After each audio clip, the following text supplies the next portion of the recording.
Nous venons de vivre 3 jours de session du conseil épiscopal à Montbron. Nous avons vécu la canicule ici dans ce beau coin de Charente pour pouvoir évaluer aussi le chemin parcouru tout au long de l'année dans le diocèse. Et c'était une session avec le conseil épiscopal de travail pour pouvoir aussi préparer aussi la rentrée prochaine. Alors du bon travail, surtout que nous avons terminé ce conseil épiscopal avec une rencontre des doyens, avec une rencontre du conseil presbytéral et puis un temps fraternel. Donc 3 jours bien pleins à Montbron. Alors beaucoup de choses ont été discutées, des choses sont décidées. Ce que je peux déjà dire, c'est, puisque nous sommes dans un aussi de Charente très rural, à savoir cette mission rurale, nous l'avons évaluée, qui est partie l'année dernière avec la mise en place d'une équipe qui va profiter l'année prochaine d'un colloque qui aura lieu à Châteauneuf-de-Galor sur l'espérance dans le milieu rural, un colloque national pour à la fois redonner peut-être l'espérance manquante au monde agricole et surtout dire à tous les agriculteurs et tous ceux qui travaillent dans le milieu de l'agriculture, de l'élevage, mais aussi ceux qui peuvent vivre simplement à la campagne en étant artisans ou employés, ceux qui ont choisi aussi de vivre à la campagne au moment de leur retraite, leur mission, c'est de donner de l'espérance à ceux qui vivent aussi en milieu plus urbain. Donc voilà, un lancement très intéressant de cette mission rurale, une équipe constituée à peu près de 7-8 personnes autour du père Michel Granger, donc actuellement curé et doyen à Barbezieux. Voilà pour la mission rurale.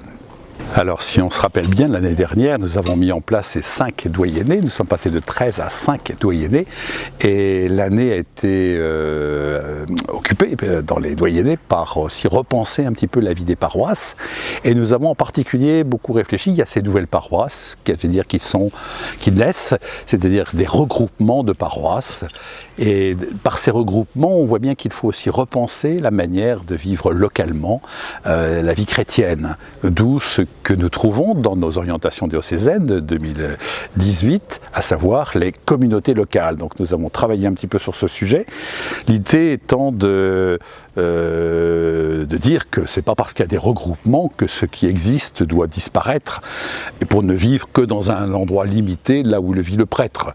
Ce serait une vision erronée de ce que nous cherchons à mettre en place. Au contraire, nous voulons quand il n'y a plus ce qu'on nommera une ancienne paroisse doit continuer à vivre, et nous voulons encourager les communautés chrétiennes à vivre, à faire des propositions de rassemblement dans les axes de la prière, de la solidarité, également de la formation.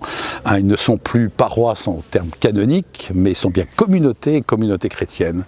Et donc là, avec les doyens et avec tous les prêtres du conseil presbytéral, nous avons essayé de réfléchir sur ce sujet.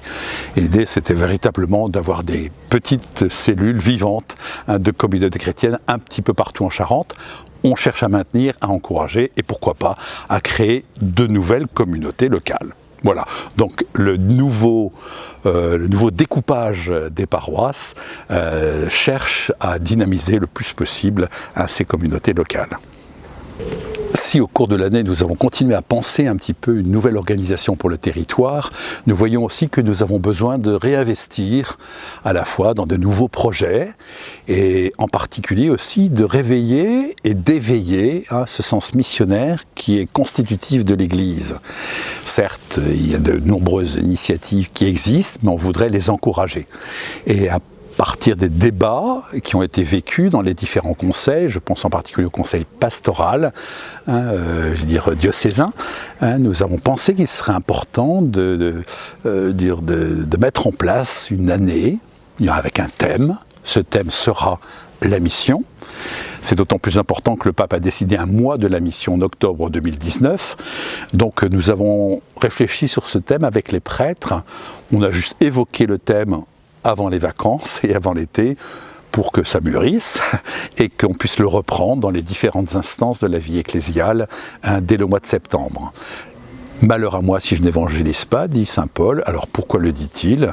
Eh bien, on va essayer de chercher pourquoi, et puis se dire qu'est-ce qui a besoin d'être éveillé, réveillé. On a parlé aussi de souffler sur les braises, on s'est dit pourquoi pas entendre. Le monde change et la manière d'annoncer l'évangile change également. Donc avec détermination, nous voulons nous mettre dans une dynamique d'élan missionnaire, et ça ne concerne pas simplement que quelques spécialistes, c'est-à-dire quelques personnes consacrées qui seraient réservées pour cette mission.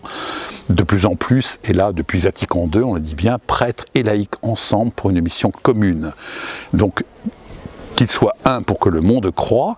Pour que le monde croie, il faut à la fois que nous construisions notre unité au niveau du diocèse. On a beaucoup parlé pendant ces 3 jours, cette spiritualité un peu de communion qui doit rassembler tout le monde dans un même élan, avec une belle diversité. Et puis cette diversité, elle est faite pour être porteuse de bonnes nouvelles. Alors voilà, j'annonce ce thème de 2019-2020, ce thème de la mission qui nous occupera et qui devrait, si nous croyons véritablement à l'Évangile, nous réjouir profondément.